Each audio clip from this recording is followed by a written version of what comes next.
عشق کی پہلی منزل قسط نمبر 9۔ ڈیڈی کے جاتے ہی اس نے اطمینان بھری سانس خارج کی اور کچن کی طرف بڑھ گیا۔ فریج سے پانی کی بوتل نکال کر منہ کو لگا لی۔ پانی پینے کے بعد اعصاب کچھ نارمل ہوئے تو ذہن سامنے کھڑی لڑکی کی جانب متوجہ ہوا، جو اب بھی بے یقینی سے منہ کھولے اسے دیکھ رہی تھی۔ بیٹھ جائیں ادھر، اب کھڑی کھڑی بے ہوش نہ ہو جانا۔ آپ نے کیوں کیا یہ سب؟ کیا کیا ہے میں نے؟ آپ نے جھوٹ کیوں بولا اپنے ڈیڈی سے؟ تو اور کیا کرتا؟ بتا دیتا کیا کہاں سے لایا تھا آپ کو؟ کیا جواز دیتا کیوں ہیں آپ یہاں پہ؟ اس کی بات پہ وہ خاموش ہو گئی۔ میں اس جگہ سے آپ کو کسی غلط نیت سے ہرگز نہیں لایا تھا، مگر یہ بات صرف آپ اور میں ہی جانتے ہیں، دنیا نہیں جانتی۔ ابھی صرف ڈیڈی کو پتہ چلا ہے، آہستہ آہستہ سب کو پتہ چل جائے گا۔ اب آپ کی یہاں موجودگی میرے لیے پرابلم بن رہی ہے۔ وہ بات کرنے کے لیے تمہید باندھ رہا تھا۔ عدن کی سانسیں سینے میں اٹک گئیں۔ پھر کیا ہوگا اب؟ I can handle this matter, اگر آپ میرا ساتھ دیں تو۔ کیا مطلب؟ کیا کرنا ہے مجھے؟ اس نے ایک نظر صوفے پہ بیٹھی حالات سے سہمی لڑکی کو دیکھا۔ جو بات وہ کہنے جا رہا تھا اگر وہ نہ مانی تو کیا کرنا ہوگا مجھے؟ آپ کو مجھ سے نکاح کرنا ہوگا۔ کیا؟ وہ سپرنگ کی طرح صوفے پر سے اچھلی۔ مگر یہ کیسے ہو سکتا ہے؟ اس مسئلے کا صرف یہی حل ہے میری نظر میں۔ مگر میں کیسے کر سکتی ہوں؟ نہیں، یہ ناممکن ہے۔ میں کیسے کر سکتی ہوں آپ سے نکاح؟ نہیں، میں ہرگز نہیں کر سکتی، کبھی نہیں۔ وہ نفی میں سر ہلا رہی تھی۔ محترمہ، مجھے کوئی شوق نہیں ہے آپ سے نکاح کرنے کا۔ یہ سب صرف آپ کی حفاظت کے لیے کر رہا ہوں۔ نہیں کرنا تو نہ کریں، یہ تو میرے لیے اور بھی اچھا ہے۔ میں نے تو بلا وجہ ڈیڈی کو اپنے خلاف کر لیا۔ چلیں اٹھے، چھوڑ کے آؤں آپ کو واپس۔ کہاں چھوڑ کے آنا ہے مجھے؟ جہاں سے لایا تھا، اور کہاں؟ اٹھے، جلدی کریں، میرے پاس ٹائم کم ہے۔ نہیں، ہرگز نہیں، میں وہاں کبھی واپس نہیں جا سکتی۔ تو آپ کیا کر سکتی ہیں وہ بتا دیں۔ نکاح آپ مجھ سے کر نہیں سکتی، واپس آپ جانا نہیں چاہتی، یہاں بغیر کسی رشتے کے میں آپ کو رکھ نہیں سکتا، سو بتائیں کیا کروں میں؟ دیکھیے، میں یہاں پر آپ کو مزید نہیں رکھ سکتا۔ آہستہ آہستہ میرے سرکل میں یہ بات پھیل جائے گی، اور فی الحال تو میں کوئی اسکینڈل افورڈ کرنے کی پوزیشن میں نہیں ہوں۔ ابھی تو ڈیڈی چلے گئے ہیں، مگر ان کا کوئی پتہ نہیں ہے۔ ہو سکتا ہے وہ ممی کو لینے گئے ہوں اور کچھ دیر بعد دوبارہ یہاں پر ہلہ بول دیں۔ سو اب یہ سب ضروری ہو چکا ہے۔ آپ کے پاس صرف 2 آپشنز ہیں۔ فرسٹ یہ کہ آپ مجھ سے نکاح کر لیں، پھر آپ یہیں پر رہیں گی، میری ذمہ داری ہوں گی، آپ کے ہر اچھے برے کا ذمہ دار میں ہوں گا۔ اور دوسری صورت یہ ہے کہ میں آپ کو وہیں چھوڑ آؤں جہاں سے لایا تھا، کیونکہ میں یہ سب افورڈ نہیں کر سکتا۔ حالانکہ میں نہیں چاہتا آپ واپس اس دلدل میں پہنچ جائیں، جہاں سے نکلنے کا دوبارہ کوئی راستہ نہیں ملے گا۔ ضروری نہیں ہے ہر بار کوئی دائم تلال آ کر آپ کو بچا لے۔ وہاں جانے کی صورت میں کیا ہوگا یہ آپ مجھ سے بہتر جانتی ہیں۔ پھر بھی میں اپنا کوئی فیصلہ آپ پر نہیں تھوپنا چاہتا، آخری فیصلہ آپ کا ہی ہوگا۔ جو ٹھیک لگے وہ بتائیں۔ 5 منٹ ہیں آپ کے پاس، جلدی سے فیصلہ کریں، میں یہیں بیٹھا ہوں۔ وہ آرام سے ٹانگ پہ ٹانگ رکھے صوفے کی بیگ سے ٹیک لگا کر اب فیصلے کا انتظار کر رہا تھا۔ عدن کے آنسو آنکھوں میں ہی ٹھٹر گئے۔ وہ ساری راہیں مسدود کر کے اب فیصلے کی ڈور اس کے ہاتھ میں تھما چکا تھا۔ وہ نظروں میں بے یقینی لیے اسے دیکھ رہی تھی۔ تبھی دائم کے موبائل کی بیپ ہوئی۔ علی کا میسج تھا۔ اگر کام نہیں بنا تو دوبارہ فون کر، 2-4 اور ڈائلاگ میرے ذہن میں آ چکے ہیں، ایسی باتیں کہوں گا ڈیڈی بیچارے کو تو تیرے ولیمے کی فکر پڑ جائے گی۔ علی کے میسج پہ وہ اپنا کہکا نہ روک سکا۔ آئی لو یو سو مچ۔ اس نے علی کو رپلائی دے کر فون سائڈ پر رکھ دیا۔ آپ بجائے مجھے ایسے دیکھنے کے ہر پہلو پر غور کر لیں، 5 میں سے 2 منٹ تو گزر ہی چکے ہیں۔ اگر آپ نے کوئی جواب نہ دیا تو میں یہی سمجھوں گا کہ آپ نے سیکنڈ آپشن چوز کر لیا ہے۔ اس کے بولنے پہ عدن کو واقعی ہوش آ گیا۔ نہیں، میں واپس کبھی نہیں جاؤں گی۔ جو شخص میری خاطر اپنے باپ کے سامنے کھڑا ہو سکتا ہے، وہ مجھے دنیا کی بیڑیوں سے بھی بچا سکتا ہے۔ ٹھیک کہہ رہا ہے، وہ ضروری نہیں ہے ہر بار کوئی دائم تلال آ کر مجھے بچا لے۔ اگر یہ مجھے واپس چھوڑ آیا تو؟ نہیں، یہ معاشرہ مجھے کبھی قبول نہیں کرے گا۔ اگر مجھے خود کو بچانے کا آخری موقع مل رہا ہے تو میں اسے کبھی نہیں گنواؤں گی۔ مگر اماں، ابا، کیا وہ مجھے تسلیم کر لیں گے؟ آخری پوائنٹ پہ وہ جرجری لے کر رہ گئی۔ یہ آخری موقع تھا، ورنہ پھر سے خریدار آئیں گے، پھر سے اس کی بولیاں لگیں گی۔ یہ سوچ آتے ہی وہ پوری جان سے لرز گئی۔ اب بھی وہ تکلیف یاد آتی تو آنسو بل بل آنکھوں سے گرنے لگتے۔ اب دوبارہ کسی آزمائش کا سامنا کرنے کی ہمت نہیں تھی۔ یہ شخص جیسا بھی ہوگا کم از کم مجھے رہنے کے لیے چھت تو دے گا نا۔ سر پہ آسمان اور پاؤں کے نیچے زمین کا مطلب اب وہ اچھے سے سمجھ چکی تھی۔ 5 کے بجائے 8 منٹ ہو چکے ہیں۔ اس کا مطلب ہے آپ کو سیکنڈ آپشن قبول ہے، سو چلیے ایسا ہی صحیح۔ اٹھیں، چھوڑ آؤں آپ کو، میں نکاح کے لیے تیار ہوں۔ اس نے خود کو کہتے سنا، آواز کسی گہری کھائی سے آ رہی تھی۔ اس کی بات سن کر دائم نے بے اختیار سر صوفی کی بیک سے ٹکا کر آنکھیں بند کر لی۔ وہ جانتا تھا عدن مر کے بھی سیکنڈ آپشن قبول نہیں کرے گی، اس لیے اس نے فرسٹ آپشن کی بے انتہا فوائد اور سیکنڈ آپشن کے ڈبل نقصانات اس کے سامنے رکھے تھے۔ آپ کمرے میں جائیں، میں نکاح کا بندوبست کرتا ہوں۔ وہ ریبوٹ کے مانند اٹھ کر کمرے میں چلی گئی۔ ساری حسات مردہ ہو چکی تھی۔ عدن کے جانے کے بعد اس نے علی کو فون کیا۔ وہ فون اٹھاتے ہی دوبارہ شروع ہو گیا۔ یار دائم، اگر تو کہے تو میں انکل سے بات کروں۔ اب یہ کوئی ڈکا چھپا معاملہ تو رہے گا نہیں، الیکشن نزدیک ہے، مخالفین تو اسی طرح کی باتیں بہت اچھالتے ہیں۔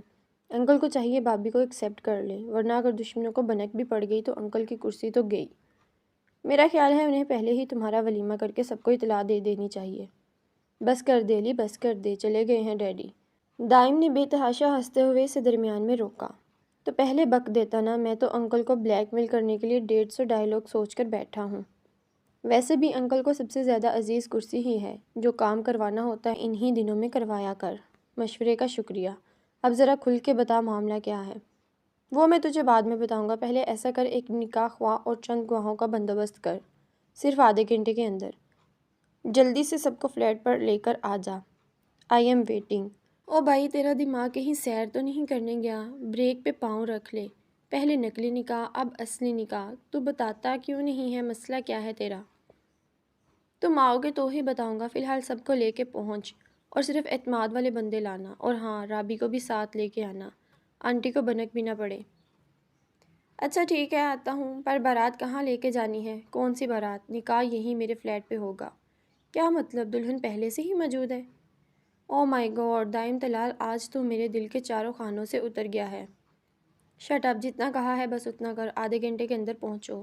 آدھا نہیں یار، 1 گھنٹہ لگ جانا ہے مجھے۔ نہیں صرف آدھا گھنٹہ، ڈیڈی فی الحال چلے گئے ہیں، ان کے دوبارہ آنے سے پہلے یہ سب کچھ فکس کرنا چاہتا ہوں۔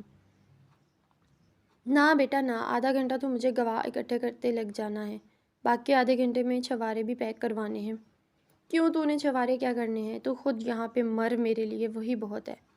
او بھائی، پاکستان میں کون سا نکاح ہے جو بغیر چھواروں کے ہوا ہے؟ کم از کم میں تو سوکھے منہ تیرے گواہوں والے خانے میں دستخط نہیں کر سکتا، اور میرے پاس جو گواہ ہیں نا، جب تک انہیں 2 چھواروں کی تھیلیاں نہ ملی وہ کسی صورت گواہی نہیں دیں گے، اس لیے ابھی سے سوچ لے۔ تو تجھے کس نے کہا ہے کہ تو اپنے جیسے اکٹھے کر کے لا؟ دیکھ، اس وقت میں بہت ڈپریسڈ ہوں، اس سے پہلے کہ ڈیڈی دوبارہ آ جائے مجھے یہ سب حل کرنا ہے۔ تو اگر نہیں آ سکتا تو بتا دے تاکہ میں خود کر لوں سب کچھ۔ دائم کی غصیلی آواز سنتے ہی وہ فوراً لائن پہ آ گیا۔ اچھا سیریس تو نہ ہو، آ رہا ہوں، بلکہ نکل پڑا ہوں، چھواروں والا تو پیچھے رہ گیا بیچارہ۔ اس سے پہلے کہ علی کی بک بک دوبارہ شروع ہوتی اس نے فون بند کر دیا۔ رابی جلدی سے تیار ہو جاؤ، ہمیں ایک جگہ پہ جانا ہے۔ کہاں؟ میرے دوست کی شادی ہے، صرف 10 منٹ ہے تمہارے پاس، اگر ریڈی ہو سکتی ہو تو آ جاؤ۔ صرف 10 منٹ میں؟ اچھا ٹھہرو، میں امی سے پوچھ کے آتی ہوں۔ نہیں امی سے نہیں پوچھنا، بس تم جلدی سے تیار ہو جاؤ، صرف ہم دونوں نے جانا ہے۔ ہاں وہ کیوں؟ امی کو بتائے بغیر نہیں جانا میں نے، دیکھو رابی یہ ضروری ہے، امی کو بھنک بھی نہ پڑے، میرے پاس ٹائم کم ہے، سو ہری اپ پلیز۔ اگلے 10 منٹ میں وہ جلدی سے تیار ہو کے آئی۔ امی میں نادیہ سے کچھ نوٹس لینے جا رہی ہوں بائی کے ساتھ، دیر ہو جائے گی تو پریشان مت ہوئیے گا۔ وہ امی کا جواب سنے بغیر بھاگتی ہوئی باہر آئی، جہاں علی وصل پہ وصل دے رہا تھا۔ اس سے پہلے کہ امی دروازے تک آتی اس نے جلدی سے گاڑی بھگا لی۔ اب بتاؤ کہاں جانا ہے؟ بتایا تو ہے، میرے دوست کی شادی ہے۔ کون سی دوست کی ہے جو امی کو بھی بتانے نہیں دیا؟ جب جاؤ گی تو پتہ چل جائے گا۔ تمہاری باتیں مجھے مشکوک لگ رہی ہیں، شاید کہیں تم تو نہیں جا رہے شادی کروانے؟ دائم کا نکاح ہے۔ کیا دائم کا؟ اس کے اوپر جوش چیخ پہ علی نے کانوں پہ ہاتھ رکھا۔ پھر تم نے امی کو کیوں نہیں بتانے دیا؟ اس لیے کہ وہ گھر والوں کے علم میں لائے بغیر شادی کر رہا ہے۔ ہائے اللہ، یعنی خفیہ شادی؟ کیوں کر رہے ہیں وہ ایسا؟ تمہیں روکنا چاہیے تھا انہیں۔ اگر انکل کو پتہ چل گیا تو؟ میرے کہنے پہ تو نہیں رکا، تم جا کے روک لینا اسے۔ برائے مہربانی میرا سر نہ کھاؤ، چپ کر کے بیٹھو۔ لڑکی کے گھر والے مان گئے کیا اس شادی کے لیے؟ یہ دیکھو میں ہاتھ جوڑتا ہوں، منہ بند کر لو، وہاں جا کے سب کچھ پتہ چل جائے گا۔ اس سے چپ کروا کے وہ موبائل پہ مصروف ہو گیا۔ نواب عالم پہ بائی کی موت کی خبر بجلی بن کے گری تھی۔ ساری عمر وہ بائی سے دور رہے تھے، مگر اب اس کی موت نے انہیں ہلا کے رکھ دیا۔ ایسا لگ رہا تھا جیسے جسم کا ایک حصہ مفلوج گیا ہو۔ ہوا کیا تھا اسے؟ کل تو وہ بالکل ٹھیک ٹھاک تھا، میرے پاس سے گیا تھا، پھر ایک دن میں یہ سب کیسے ہو گیا؟ بس آپ کے پاس ہی ہو کر آئے تھے، آتے ہی طبیعت خراب ہو گئی ان کی، میر عالم کے چھوٹے بیٹے نے روکھے لہجے میں جواب دیا۔ نواب عالم ضبط کے گھونٹ بھر کے رہ گئے۔ عبداللہ نے ان کے ہاتھ پہ ہاتھ رکھ کر تسلی دی۔ جہانگیر کہاں ہے نبیل؟ عبداللہ نے چھوٹے نبیل سے پوچھا۔ جب سے وہ آئے تھے جہانگیر نظر نہیں آیا۔ مجھے کیا پتا، مجھ سے کون سا پوچھ کے جاتا ہے وہ، نبیل کہہ کر باقی آئے لوگوں سے تعزیت وصول کرنے لگ گیا۔ اندر اماں پروین چچی کو ساتھ لگائے تسلی دے رہی تھی، مگر وہاں پہ اکثر خواتین بجائے دکھ درد بانٹنے کے نواب عالم کی قسمت پہ افسوس کر رہی تھیں۔ حق کہا، چودھری نواب تو قسمت ہی ماڑی لکھوا کے آیا ہے۔ پہلے بیٹی گھر سے بھاگ گئی، اب بھائی بھی سارا کچھ چھوڑ کے اوپر پہنچ گیا۔ حالانکہ نمبر تو پہلے چودھری نواب کا ہی تھا، پر آئی کو کون ٹال سکتا ہے؟ چھوٹا بڑا پہلے ہی چلا گیا۔ ان جاہل عورتوں کی باتوں پہ اماں نے دہل کر دل پہ ہاتھ رکھا۔ کچھ پتہ چلا کہاں چلی گئی ہے وہ لڑکی؟ اللہ جانے بہن، میرے خیال میں تو کوئی اونچا ہی ہاتھ مارا ہوگا اس نے۔ اماں میں اب اتنی ہمت نہیں تھی کہ وہ ان عورتوں کی زبانیں بند کروا دیتی۔ ان کے آنسوؤں میں روانی آ گئی۔ یہ سب تو شاید اب تا عمر جھیلنا تھا۔ باپ کے جنازے پہ جہانگیر موجود نہ تھا، یہاں تک کہ میر عالم پہ منو مٹی ڈال دی گئی، مگر جہانگیر نہ آیا۔ چچا کے سوئم کے بعد عبداللہ نے ہر چیز ایس پی دانیال سے ڈسکس کی۔ تم نے مجھے اس وقت کیوں نہ بتایا جب وہ گھر آیا تھا؟ میں کوئی بھی کیس اس پہ ڈال دیتا۔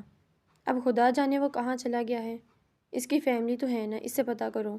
سوئم کے بعد اس کی ساری فیملی گاؤں سے جا چکی ہے، کسی کو کچھ علم نہیں وہ کہاں چلے گئے ہیں، رات کے اندھیرے میں ہی کہیں غائب ہو گئے۔ او مائی گاڈ، یہ کیسے ہو سکتا ہے؟ یہ تو سب ایک پری پلانڈ گیم ہے۔ دانیال تم کسی بھی طریقے سے اس کا پتہ چلاؤ۔ صرف ایک ہی تو سراغ تھا، اب وہ بھی ہاتھ سے نکل گیا ہے۔ پریشان مت ہو، میں کوشش کرتا ہوں۔ دانیال کی طویل تسلی پہ وہ پیشانی مسلتا دروازے کی جانب بڑھ گیا۔ علی رابی کو فلیٹ پہ چھوڑ کر خود گواہوں کو لینے چلا گیا۔ دائم نے اسے دیکھ کر سکھ کا سانس لیا۔ اس نے اسے بالخصوص عدن کے لیے ہی بلوایا تھا۔ اس موقع پر اسے واقعی سہارے کی ضرورت تھی۔ دائم نے مختصراً اسے کچھ سچ جھوٹ ملا کر بتایا۔ وہ پریشانی سے سر ہلاتی عدن کے کمرے کی طرف چلی گئی۔ اس نے کمرے کا دروازہ کھولا، سامنے ہی ایک ڈری سہمی سی لڑکی بیٹھی تھی۔ رابی کو بے اختیار اس پہ ترس آیا۔ السلام علیکم، میں رابیل ہوں، دائم بائی کے دوست کی بہن۔ عدن کو تو سمجھ ہی نہیں آیا وہ کیا کہہ رہی ہے۔ رابی خود ہی آگے بڑھ کر اس کے پاس بیٹھ گئی۔ کیسی ہیں آپ؟ کیا نام ہے آپ کا؟ عدن نے خاموش نظروں سے اسے دیکھا۔ اس کی آنکھوں کی ویرانی دیکھ کر رابی کانپ سی گئی۔ اس نے خود ہی آگے بڑھ کر اسے گلے لگا لیا۔ وہ اس سے ادھر ادھر کی باتیں کر کے اسے نارمل کرنے کی کوشش کرتی رہی۔ کچھ دیر بعد علی دروازہ نوک کر کے ہاتھ میں رجسٹر تھامے اس تک آیا۔ رابیل نے رجسٹر اور پین اس کے سامنے کیا۔ اس نے بے تاثر نظروں سے سامنے پڑے رجسٹر کو دیکھا۔ آپ مجھے بالکل رابی کی طرح ہیں، پلیز بغیر کسی ٹینشن کے سائن کریں۔ دائم کی گواہی میں آپ کو دیتا ہوں، آپ مجھ پر پورا اعتبار کر سکتی ہیں۔ آج سے میری ایک نہیں دو بہنیں ہیں۔ علی نے آگے بڑھ کر اس کے سر پہ ہاتھ رکھا۔ اس کی ساکت وجود میں جمشن ہوئی۔ نکاح نامہ اور پین سامنے پڑا تھا۔ کچھ لمحوں بعد وہ اپنے سارے حقوق عمر بھر کے لیے کسی اور شخص کے نام کرنے والی تھی۔ پھر ساری زندگی کے لیے ایک اور نام اس کے نام کے ساتھ جڑ گیا، وہ عدن نواب عالم سے۔ عدن۔ اس کے ہاتھوں میں تھاما پین لرز گیا۔ پہلے صفحے پہ عدن نواب عالم لکھتے ہی آنسوؤں کی جھڑی لگ گئی تھی۔ ساری حسات جاگ اٹھی۔ رابیل نے اس کے کندھے پہ ہاتھ رکھا۔ اس کی یہ حالت دیکھ کر ان دونوں کی آنکھیں بھی نم ہو گئیں۔ ایک کے بعد ایک صفحے پہ دستخط کرتے ہوئے دھندلائی آنکھوں میں صرف اماں اور ابا کے چہرے تھے۔ علی کے جاتے ہی وہ رابیل کے گلے لگ کر بے تحاشا رو دی۔ علی کو باہر آتے دیکھ کر دائم نے پرسکون سانس خارج کی۔ اس کا سنجیدہ انداز بتا رہا تھا کہ اندر برسات جاری ہے۔ نکاح کے بعد سب کو فارغ کر کے وہ ہال میں اس کے پاس آ بیٹھا۔ بابی کا خیال رکھنا، ان کی کنڈیشن ٹھیک نہیں ہے، وہ پہلے ہی اتنے برے حالات سے گزر چکی ہیں۔ اس کی بات پہ دائم نے سر ہلایا، تبھی رابیل کمرے سے نمودار ہوئی۔ بھائی تم نے گھر جانا ہے تو چلے جاؤ، آپی کی طبیعت ٹھیک نہیں ہے، مجھے آج رات یہیں رہنے دو، وہ بہت ڈسٹرب ہے۔ علی نے کن اکھیوں سے دائم کی طرف دیکھا جو نفی میں سر ہلا رہا تھا۔ اس کے حلق سے بے اختیار کہکا امڑ آیا۔ اس میں ہنسنے والی کون سی بات ہے؟ رابیل نے غصے سے اسے دیکھا۔ نہیں نہیں، میں تمہاری بات پہ تو نہیں ہنسا۔ ٹھیک ہے، اگر تم نے رہنا ہے تو رہ لو، کوئی مسئلہ نہیں ہے۔ کیوں دائم؟ اس نے مسکراہٹ دبا کر دائم سے کہا۔ دائم نے اس طرح ارد گرد دیکھا جیسے اس کے سر پہ مارنے کے لیے کوئی چیز ڈھونڈ رہا ہو۔ رابی واپس کمرے میں چلی گئی جبکہ علی وہیں صوفے پہ لیٹ گیا۔ اٹھ اور دفع ہو جا یہاں سے۔ دائم اس کے سر پہ آ کھڑا ہو گیا۔ نہیں یار، آج میرا دل کر رہا ہے تجھے اکیلا نہ چھوڑوں۔ چل آج کی رات تیرے پاس ہی ہوں، جتنے دکھ سکھ کرنے ہیں کر لے۔ بہت شکریہ، کوئی ضرورت نہیں ہے مجھے تیرے ساتھ سر پھوڑنے کی۔ مجھ سے ذرا تمیز سے بات کر۔ ابھی نیہا کو فون کر کے تیرے تازہ نکاح کے اطلاع دے دی نا، تو انہیں مرہم پٹی کروانے کے لیے بھی مجھے ہی فون کرنا ہے۔ علی کے کہنے پر اس کے چہرے پہ مسکراہٹ آ گئی۔ بک بک کر کے تو نہیں تھکتا، جتنی مرضی کروا لو۔ ہاں مجھے یاد آ گیا، امی تم دونوں کو ڈنر پہ انوائٹ کرنا چاہتی ہیں، بتاؤ پھر کب تک آؤ گے؟ علی کے کہنے پر ان دونوں کے کہکے ہال میں گونج اٹھے۔ اگر تو بجائے فون کے سامنے کھڑا ہو کے یہ باتیں کرتا تو ڈیڈی نے میرے ساتھ ساتھ تجھے بھی عالم بلا پہنچا دینا تھا۔ اور رابیل سے کہنا آنٹی کو ابھی کچھ نہ بتائیں، یہ نہ ہو وہ مٹھائی لے کے امی کو مبارکباد دینے آ جائیں۔ نہیں امی کو نہیں پتہ، تو ایسا کر اب کھانے کا بندوبست کر۔ چھوارے تو نے مجھے لانے نہیں دیے، سارے گواہ بھی مجھے کوستے ہوئے گئے ہوں گے۔ علی پھر سے سٹارٹ لینے لگا تھا۔ دائم نے وہیں بیٹھے بیٹھے رابی کو آواز دی۔ اسے کیوں بلا رہا ہے؟ دیکھ ہم نے کہیں نہیں جانا، آج رات تو یہیں رہنا ہے۔ بھلا میں تجھے اس مشکل میں اکیلا چھوڑ کے جا سکتا ہوں؟ جی بھائی۔ تبھی رابیل باہر آئی۔ رابی آنٹی کی کال بار بار آ رہی ہے۔ اوہ نو، کافی دیر ہو گئی ہے، امی پریشان ہو رہی ہیں، مگر آپی اٹس اوکے، تم لوگ گھر جاؤ، بلا وجہ آنٹی ٹینشن لیں گی، اس نے سنجیدگی سے کہا جبکہ علی کڑے تیوروں سے اسے گھور رہا تھا۔ رابی میں امی کو کہہ دیتا ہوں تمہاری دوست کی طبیعت خراب ہے، اگر کوئی ضرورت نہیں ہے جھوٹ بولنے کی۔ دائم نے اسے گھور کر دیکھا۔ بیٹا ہم تیرے نکاح میں بھی جھوٹ بول کے ہی آئے ہیں، کوئی نہ، گن گن کے بدلے لوں گا۔ چلو رابی، امی پریشان ہو رہی ہوں گی۔ وہ منہ لٹکائے دروازے کی جانب بڑھا۔ رابی بھی عدن سے مل کر اس کے پیچھے آ گئی۔ اب تو مجھ سے کسی شرافت کی توقع نہ رکھنا، ابھی کے ابھی نیہا کو فون کر کے بریکنگ نیوز دیتا ہوں، اللہ حافظ۔ علی کی دھمکی پہ وہ مسکراتے ہوئے اندر آ گیا۔ ہینڈل پہ آہستہ سے ہاتھ رکھ کر اس نے دروازہ کھولا۔ عدن اس کو دیکھتے ہی بیڈ پر سے اٹھ کھڑی ہوئی۔ وہ چلتا ہوا اس کے پاس آ رکا۔ عدن کا سر مزید جھک گیا، نظریں اپنے سامنے موجود بلیک شوز پر تھیں۔ مجھے بالکل اندازہ نہیں تھا کہ یہ سب اتنی جلدی اور یوں اچانک ہو جائے گا۔ آپ پلیز مجھے غلط مت سمجھیے گا، یہ بہت ضروری تھا، جو ہوا وہ سب شاید ایسے ہی ہونا لکھا تھا۔ میں سوچ بھی نہیں سکتا تھا کہ ڈیڈی یہاں پہ آ جائیں گے، سو اس کے علاوہ میرے پاس کوئی چارہ نہیں تھا۔ میں کبھی آپ کو اس جگہ پہ واپس نہیں بھیج سکتا، اتنا بے غیرت نہیں ہوں کہ جس جہنم سے آپ کو نکال کے لایا تھا دوبارہ وہیں چھوڑ آؤں۔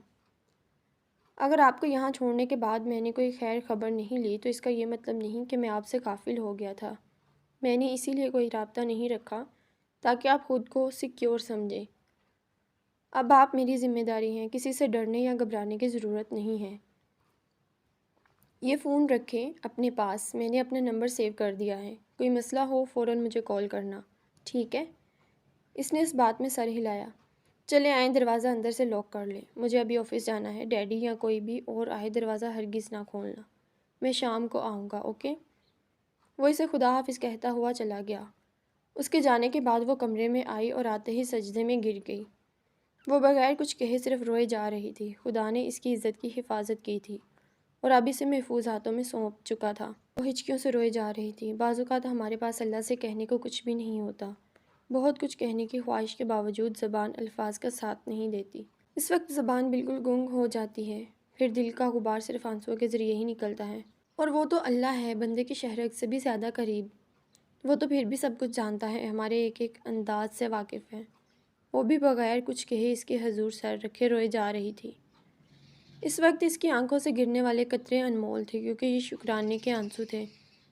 سارا دن اسے علی کی دھمکی بھرے میسیجز ملتے رہے۔ طلال نے بھی آفس کا چکر نہیں لگایا، سو اسے خود ہی سارا کام نپٹانا پڑا۔ ساری فائلز اور کیش بینک میں رکھوا کر واپسی پہ اس نے گاڑی مارکیٹ کی جانب موڑ دی۔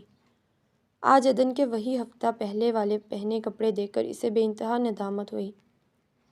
سو اب وہ اس کے لیے کپڑے، جوتے، بیگ، پرفیومز، برش اور جانے کیا الا بلا خرید لایا تھا۔ وہ ساری شاپنگ بیگ گاڑی میں رکھ رہا تھا جب قریب سے آنے والی آواز پہ چونکا۔ ہائے دائم، تم یہاں؟ ہیلو نیہا، کیسی ہو؟ میں بالکل ٹھیک، تم کیا کر رہے ہو یہاں؟ کیوں، کیا کرتے ہیں مارکیٹ میں؟ یہ اتنی ڈھیر ساری شاپنگ کس کی ہے؟ اس سے پہلے کہ نیہا شاپنگ بیگ کھول کر چیک کرتی، اس نے جلدی سے دروازہ بند کر دیا۔ ظاہر ہے میری ہے، اور کس کی ہونی ہے؟ اگر تم آ ہی گئے ہو تو پلیز میرے ساتھ کچھ دیر کے لیے چلو، مجھے شاپنگ کرنی ہے۔ پلیز نیہا، تم خود ہی کرو، مجھے ابھی اور بھی کام ہے، پلیز سوری۔ اسے کہہ کر اس نے فوراً گاڑی آگے بڑھا دی، مگر پچھلی سیٹ پر پڑے شاپنگ بیگز میں مہرون اور گولڈن کلر کا لیڈیز سوٹ نیہا کی نظروں میں سے نہ چھپ سکا۔ لیڈیز شاپنگ کا مجھے کوئی تجربہ نہیں ہے، اس لیے جو سمجھ آیا وہی لے آیا ہوں۔ آپ کے لیے سوری، مجھے پہلے اس بارے میں خیال نہیں رہا۔ چیک کر لیں، جو چیز مسنگ ہے وہ بتا دیں۔ عدن نے جواباً فقط سر ہلانے پہ اکتفا کیا۔ اکیلی عورت کی اس معاشرے میں کوئی اہمیت نہیں ہے، تنہا عورت تنکے سے بھی زیادہ ہلکی ہوتی ہے۔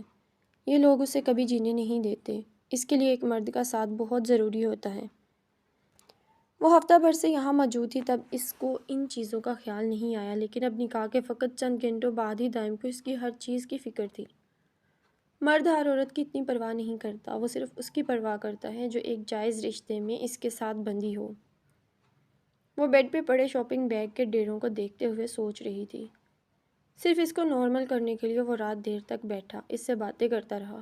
عدن نے اس کی کسی بات کا جواب ہوں یا ہاں سے زیادہ نہیں دیا، پھر بھی وہ اس سے ایسے باتیں کر رہا تھا جیسے برسوں کی شناسائی ہو۔ عدن، آئی نو یہ ساری سچویشن بہت ٹف ہے آپ کے لیے، مگر میں پھر بھی چاہوں گا آپ خود کو نارمل کریں، جتنی جلدی ہو سکتا ہے حالات کو ایکسیپٹ کر لیں۔ یہ ہم دونوں کے لیے بہتر ہوگا۔ آئندہ میرے گھر میں سے کوئی بھی آئے تو یوں ڈری سہمی مت ملنا، ٹھیک ہے؟ پہلے کی بات اور تھی، but now every thing has been changed. خود کو پہچانیے، اب آپ وہ نہیں ہیں جو پہلے تھیں۔ وہ مختصر الفاظ میں بس اس کو بہت کچھ باور کروا چکا تھا۔ میرا خیال ہے اب مجھے چلنا چاہیے، کافی دیر ہو گئی ہے، ڈیڈی لازمی انتظار کر رہے ہوں گے۔ وہ ٹائم دیکھتے ہوئے اٹھ کھڑا ہوا، جہاں اب گھڑی کی سوئیاں 12 سے آگے جا چکی تھیں۔ آپ جا رہے ہیں؟ نکاح سے لے کر اب تک یہ پہلا فقرہ تھا جو اس کی زبان سے ادا ہوا، یہ بھی دائم کے پچھلے 4 گھنٹوں اکیلے بولنے کا ثمر تھا، جو اب وہ اس سے کچھ پوچھ رہی تھی۔ آپ کہتی ہیں تو رک جاتا ہوں، دائم نے مسکراتے ہوئے اس سے کہا۔ نہیں، میں نے یہ تو نہیں کہا۔ اوکے پھر ٹیک کیئر، نیند کی ٹیبلٹ لے لینا، میں رابل سے کہوں گا وہ کل کو آپ کے پاس آ جائے گی۔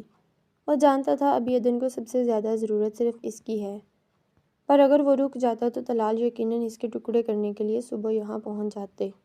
سو نہ چاہتے ہوئے بھی وہ اسے خدا حافظ کہہ کر چلا گیا۔